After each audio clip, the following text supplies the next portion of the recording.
자, 범죄의 딱 일부분만 내가 했는데 결과 전체에 대해서 책임을 져야 한다면 어떨 것 같으세요? 바로 이 원칙을 다루는 법리가 공동정범인데요. 오늘 이 개념 아주 확실하게 정리해 보겠습니다. 오늘 우리가 살펴볼 내용의 근거는요, 바로 한상훈 교수님의 2026년 최신판 형법 총론입니다. 자, 그럼 바로 한번 시작해 볼까요? 자, 이런 장면 한번 그려볼까요? 두 사람이 같이 범죄를 저지르는데 한 명은 막 으름장을 놓으면서 협박을 하고요. 다른 한 명은 그 사이에 지갑을 싹 빼앗아요.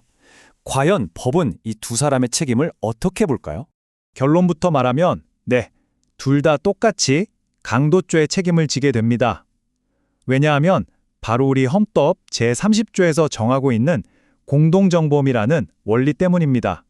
자, 그럼 도대체 이 공동정범이라는 게 뭘까요? 그 가장 기본적인 개념부터 한번 짚어보겠습니다. 법에서는요, 2명 이상이 함께 범죄를 저지르면 이걸 공동정범이라고 하는데요. 여기서 진짜 중요한 핵심이 뭐냐면 법이 이 사람들을 그냥 옆에서 좀 도와준 조력자 정도로 보는 게 아니라는 거예요. 각자 한 사람 한 사람이 범죄 전체를 실행한 완전한 주체, 다시 말해서 정범으로 본다는 거죠.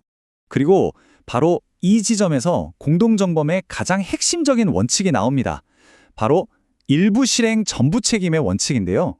이게 무슨 말이냐? 나는 범죄의 딱 일부분만 행동에 옮겼을 뿐인데도 법적으로는 그 범죄로 인한 전체 결과에 대해서 책임을 져야 한다는 뜻입니다. 자, 그렇다면 어떤 경우에 이 공동정범이 성립하는 걸까요? 법적으로 인정받으려면요, 크게 2가지 핵심 요건을 갖춰야 합니다. 네, 바로 이 2가지가 공동정범을 딱 떠받치고 있는 기둥이라고 생각하시면 돼요. 하나는 주관적 요건, 다른 하나는 객관적 요건인데요. 쉽게 말해서 주관적으로는 같이 하자 하는 마음이 서로 통해야 하고, 객관적으로는 그 마음을 바탕으로 실제로 역할을 나눠서 행동을 해야 한다는 겁니다. 그러니까 주관적 요건이라는 건 다 같이 이 범죄를 저지르자고 짜는 일종의 계획 단계인 거죠. 꼭 말로 하지 않아도 서로 눈짓만 주고받아도 인정될 수 있고요. 그리고 객관적 요건은 그 계획을 실제로 역할 분담해서 실행에 옮기는 거예요. 예를 들어 직접 물건을 훔치지 않고 막만 보는 것도 아주 필수적인 역할 분담이니까 여기에 포함됩니다. 이 둘 중에 하나라도 빠지면 공동정범은 성립할 수가 없어요. 근데 이런 경우는 어떨까요? 범죄 계획은 같이 다 짜놓고 정작 실행하는 현장에는 나타나지 않은 사람. 이 사람은 어떻게 될까요? 법에서는 바로 이런 경우를 공모공동정범이라고 부릅니다. 말 그대로 실행에는 빠지고 공모, 즉 계획에만 가담했다는 거죠. 이건 보통 멀리서 모든 걸 계획하고 지시하는 우리가 흔히 말하는 설계자나 배후 세력을 처벌하기 위해서 만들어진 아주 중요한 법리입니다. 이 부분이 정말 중요한데요. 우리 대법원은 2007도 235 판결에서 아주 명확한 기준을 제시했습니다.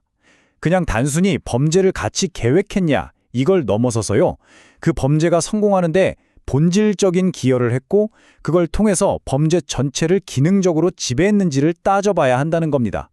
바로 이 공모공동정범 법리 때문에 범죄 현장에 있지도 않았던 조직의 우두머리나 전체판을 짠 기획자도 직접 손에 피를 묻힌 행동대원이랑 똑같이 처벌할 수 있는 아주 강력한 법적 근거가 되는 거죠. 자, 지금까지는 일부러 저지른 범죄, 그러니까 고의범의 경우를 살펴봤잖아요. 근데 만약에 의도한 게 아니라 과실로, 실수로 사고가 났을 때도 공동정범이 될 수 있을까요? 이 문제는 훨씬 더 복잡해집니다. 자, 이런 아주 고전적인 법학 딜레마가 있습니다. 사냥꾼 2명이 적의 곰인 줄 알고 동시에 총을 쐈어요. 근데 알고 보니까 사람이었던 거죠. 문제는 누구의 총알이 결정타였는지 도저히 밝혀낼 수가 없어요. 이럴 때 이 2 사람의 책임은 어떻게 될까요? 여기에 대한 우리 대법원의 답은 네, 공동정범이 성립할 수 있다입니다. 설령 누구의 과실이 직접적인 원인이 됐는지 딱 집어넣을 수 없더라도 그 위험한 행동 자체를 함께 했다면 책임도 같이 져야 한다는 행위 공동설의 입장을 취하고 있는 거죠. 그리고 이 판단은요, 실제로 우리 사회에 큰 충격을 줬던 대형 참사들에서 책임자를 가리는 아주 중요한 법적 기준이 됐습니다.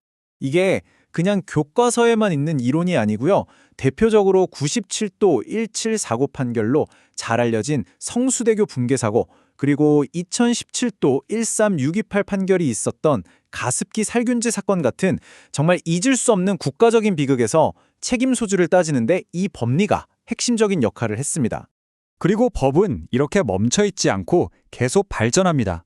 바로 올해 나온 2024도 1856 판결인데요. 이 판결에서 대법원은 서로 다른 제품을 만든 여러 회사들을 과실의 공동정범으로 묶으려면 그 위험성에 대해서 이 회사들이 공동으로 인식했다는 점이 증명돼야 한다고 그 기준을 한층 더 구체화했습니다. 자, 정리를 해보면요. 공동전범의 진짜 핵심은 바로 이겁니다. 형사 책임이라는 게 단순히 누가 마지막에 방아쇠를 당겼느냐 하는 그 물리적 행동에만 초점을 맞추는 게 아니라는 거죠. 그보다 더 중요한 건 그 범죄 전체를 장악하려는 의사를 누가 그리고 어떻게 함께 공유했는가, 바로 이 점을 파고드는 겁니다. 이 공동정범의 논리는 오늘날 우리에게 굉장히 의미심장한 질문을 던집니다.